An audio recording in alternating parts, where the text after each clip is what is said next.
thank you for stopping by my site. I want you to feel at home and explore the site, and want you to really get out of it about transformation leadership and about inspiring others, being enlightened, and being empowered. Because what I believe is that leaders are here for a purpose, and that purpose is to help and serve others in their sphere of influence. So take a journey with me as you take a sneak peek at women and leadership. So repeat after me. Women leaders rock. Women leaders rock. I didn't think I was going to be here for just lunch, right? Right? And we have a male, so he has to agree with everything we say, right? Right. So let me hear it again. Women leaders what? We rock, right? So if we led the country, of course we would have no issues with the U.S. deficit, right? Right. Unemployment, little to no unemployment, because as women, we know how to put people to work, right? Nothing to do, follow me. Let me put you to work, okay? Because women leaders, again, we rock.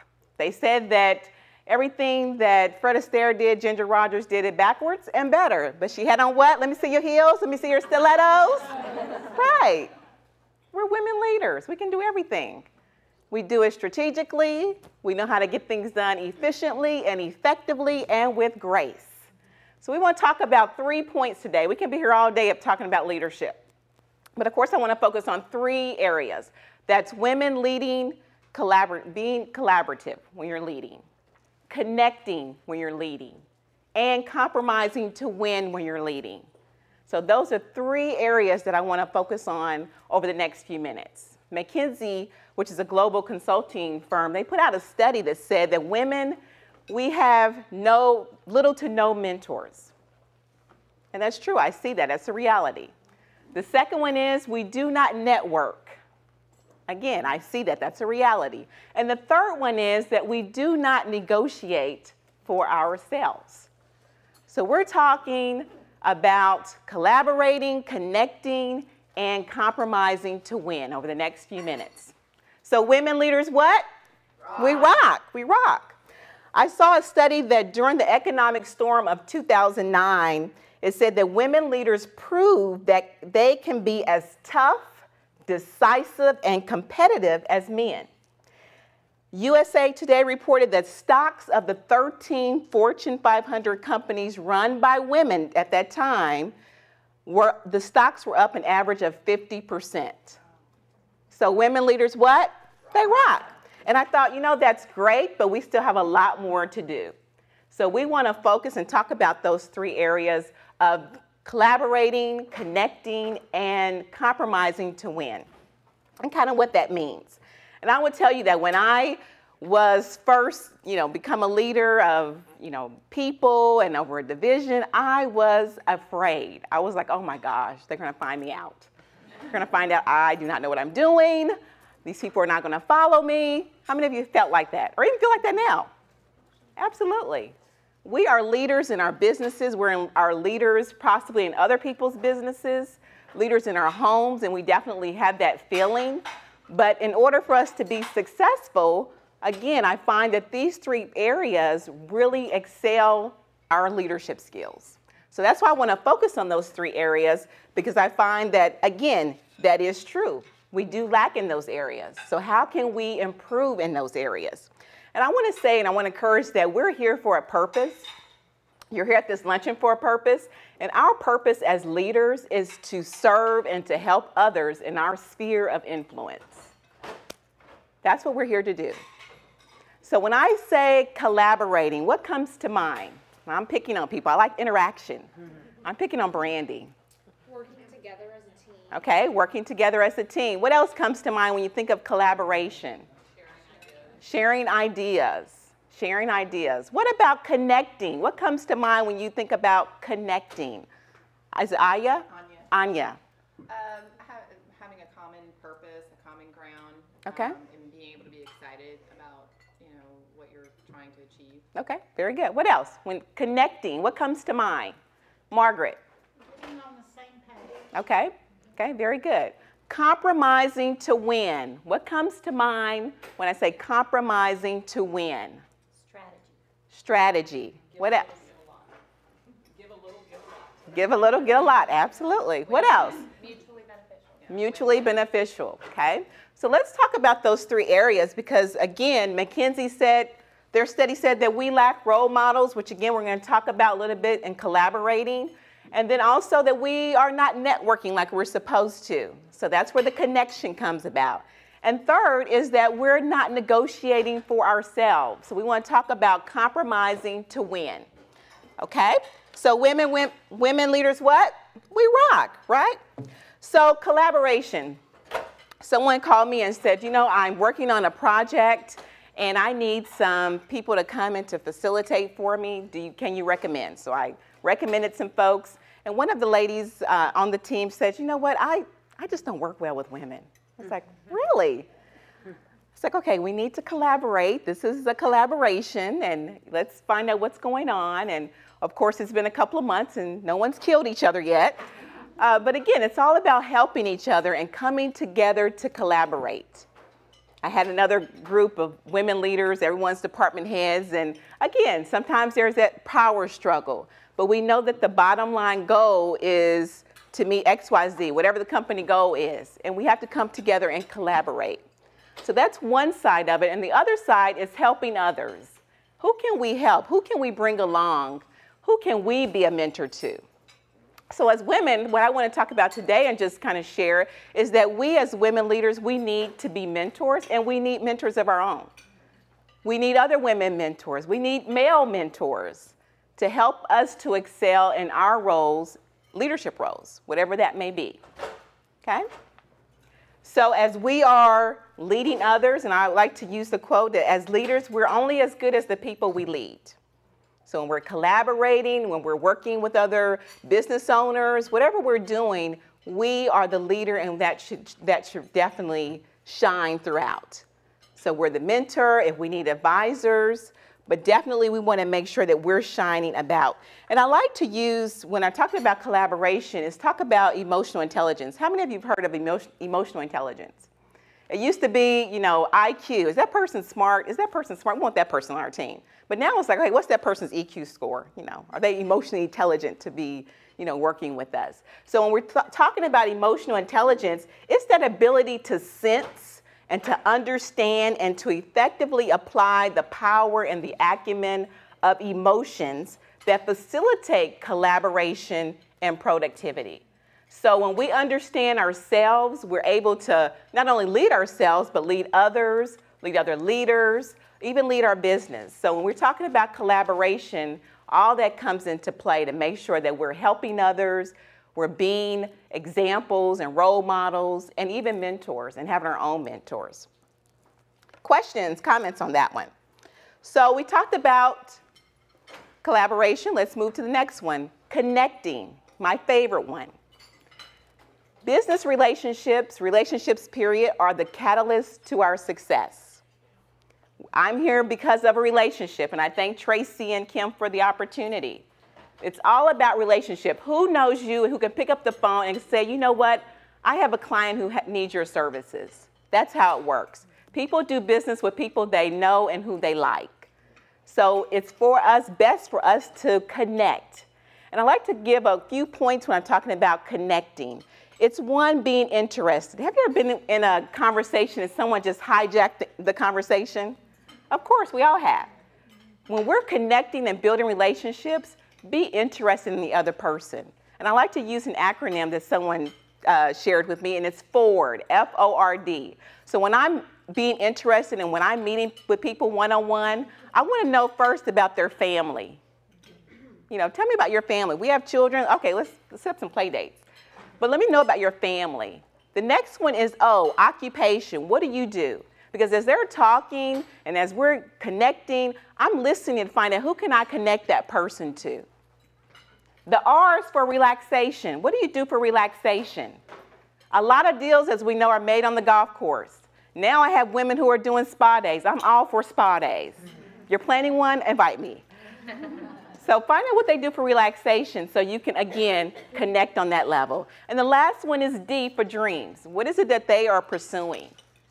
How you can help them, who you can connect those folks to. So being interested. So when we're making those connections and building those relationships, It's all about being interested in the other person. It's about the other person, not ourselves. The next one is being trustworthy. Again, people do business with people they like and they know. So making sure those accounts are always full and that you're someone to be trusted. The next point is being a connector.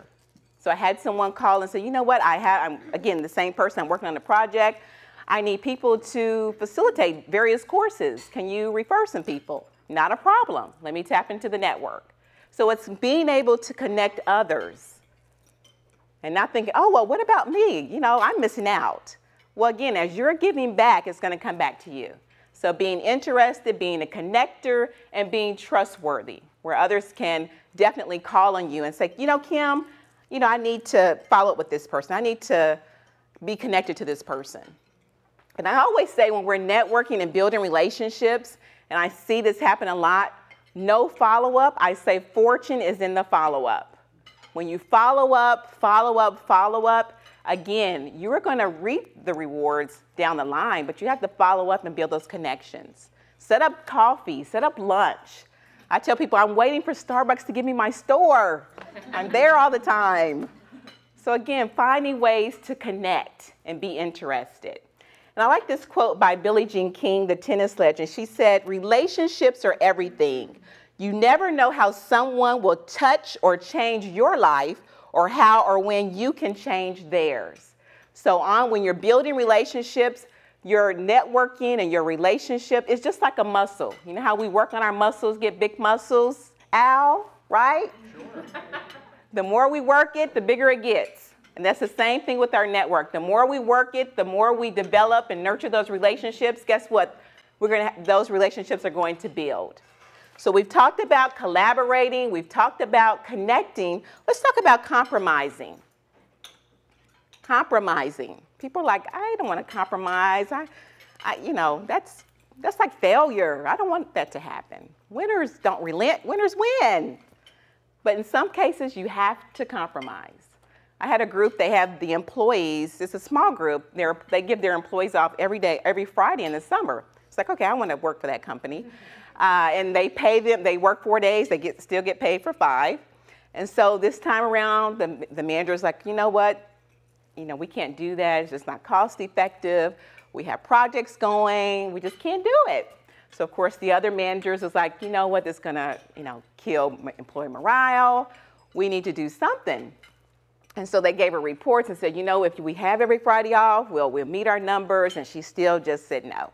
So they kept coming at her, and they said, you know what about every other Friday? And so she finally gave in. So in compromise, it's, you know, sometimes we have to wear the other person down. It's like our kids. If they want something, they're going to wear you down until you say, you know what, okay, I give in. And it's just the same. When compromise, you may have to wear some people down. And again, being prepared for whatever the answer is. And also coming prepared with your argument, knowing, okay, you know what, this is what I want. You know, let me see the best way that we can both win. So in this situation, even though the employees didn't get every Friday, they got every other Friday, they still made out well in that situation. So being open, the manager was open to options and other alternatives. So when we're compromising or negotiating, it's being open to other options. What else is out there? What else can we do that's going to benefit both parties? Listening to all sides and then finding that common ground.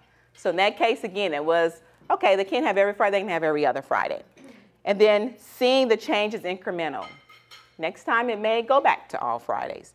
So again, learning to compromise, because we can use that when we are negotiating business, you know, positions, even office space or whatever it is, using those tips to help us get a win-win.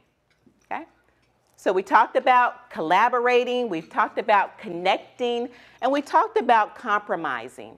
And I see all of those being beneficial to women leaders because, again, those are areas that we're lacking in, but definitely we can certainly turn the tables where we're doing much better in those areas. So I want to do an exercise with you at your table. I know we're eating, but I want to take a few minutes and do an exercise. I know we've introduced ourselves, but I want you at your tables to go around. We're going to take about 30 to 45 seconds for each person. Reintroduce yourself. So your name, your company, and tell the group, out of the three that that I just mentioned, whether it was collaborating, connecting, or compromising, out of the three, which one do you believe that you do well? We may do all of them well, but which one do you do really well and why? And I can tell you for myself, I love to connect. I know relationships, I'm all about relationships. So I can do that one very well because I know relationships are the catalyst to our success. So again, in your group, at your tables, go around, tell your name, your company, and out of the three, which one do you do well and why? And then we're going to come out and report out. So I'll give you a few minutes to do that. And we're talking, you do well, do you collaborate, you compromise, or do you connect? Which one do you do well? I'm going to come around and listen in. Oh, well, very good, very good. Connector. Collaborator. I didn't hear Trina's. Collaborate, very good. And then I was going to tell Anna yours. Okay. Connect and collaborate and compromise. Okay. Collaborate and compromise. Good, very good. What was Al? Connector. Connector, very good, very good. So there was possibly everyone was a collaborator, connector, compromising. What about at this table? Could you have a good mix? Okay, okay. What about compromising? Who was very good at compromising? Okay, why? I just think I'm a good listener. Okay. And like to hear all points of view, and then Okay. Who was the collaborator over here? And why did that stand out for you? I said connector and collaborator because Okay. I think I connect people to collaborate. Okay. You know what I mean? So it kind of goes together as far as it's listening for what Yes. what people's needs are and then connecting them to. So again, as women leaders, those are three areas, again, that the studies have put out that, again, we need to work on. And so I wanted to share that today, so when you're out being the great leaders that you are, thinking about, again, collaborating more, connecting, or compromising. So on the sheet I have for you to take notes is a call to action. So I want you to think about one thing that you're going to do after leaving this session that you're going to take action on. So is it going to be, you know what, I know I need to connect with this certain person, let me do that, or collaborating with someone, or working on compromising skills? What is one thing that you want to take away for today? And I find that when we put things in writing, it's there, we see it, and we're committed to it. And if you need to connect with someone in the room to be your accountability partner, that's great. But one thing that you want to take away and put action to. And as we're wrapping up, I want to leave on this thought is that women leaders, if your actions inspire others to dream more, learn more, do more, and become more, you are a leader. And that was a quote by John Quincy Adams. And so for me, I want, again, to encourage you to collaborate more and to connect more and to compromise, for those win-win situations, because that is for our success and for us to excel in our leadership roles. It's not easy, but definitely, what are we? We're women who rock, women leaders who rock. That's who we are. We can do that. So again, we have to work on those areas in order to excel in our careers or in our businesses. Definitely, again, want to encourage you as you go about is to, again, connect with others more. Make it happen for someone else. Be a mentor, help others, and to compromise for those win-win situations. Okay, great. Any questions that I can answer at this time? You all have been great. And you all what? Women leaders what? Rock. We rock. We rock. Thank you.